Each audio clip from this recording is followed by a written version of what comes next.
Hey everyone, and welcome back to another Insight2Action Quick Start, where we unpack some of the insights from my new book that I wrote with my good friend, Dr. Pete Stebbins. Today, it's Insight 10, Doublethink. Inspiration and indifference can both serve you well. Leading a school is an inherently moral vocation. Clearly, the work that school leaders do is really important, and they need to perform at their best in order for their staff and students to flourish. Regarding performance, it's often said that where focus goes, performance flows. But one of the interesting paradoxes we unpack in the book is that the highest performers don't overly obsess about the outcomes they're chasing.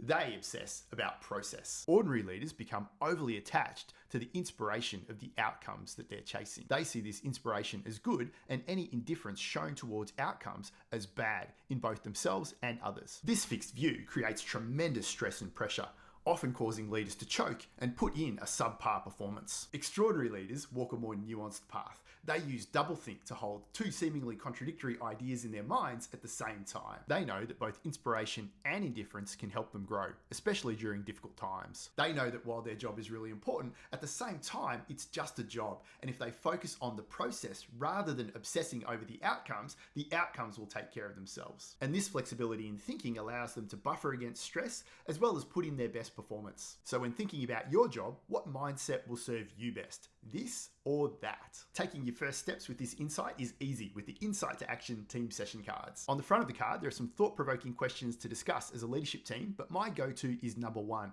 attitudes versus behaviors. This question invites leadership teams to consider what they're rewarding, the attitudes that people express towards chasing outstanding results, or the behaviors of just getting on with the process and getting it right. Let's get into the actions. Scan the QR code at the bottom of the card to take you over to the website. Here you'll find our Doublethink Attitudes and Behaviors quiz. Start out by reading the common challenges that schools and school leaders face. Then do a quick risk rating for your school. Finally, note down any solutions for the risks you noted. You can pick from the example solutions or come up with your own. I'd also recommend checking out some of the great team boosters we've got in the broader toolkit. So that's a quick look at insight number 10, Doublethink. Remember, both inspiration and indifference can serve you well. Until next time, bye for now.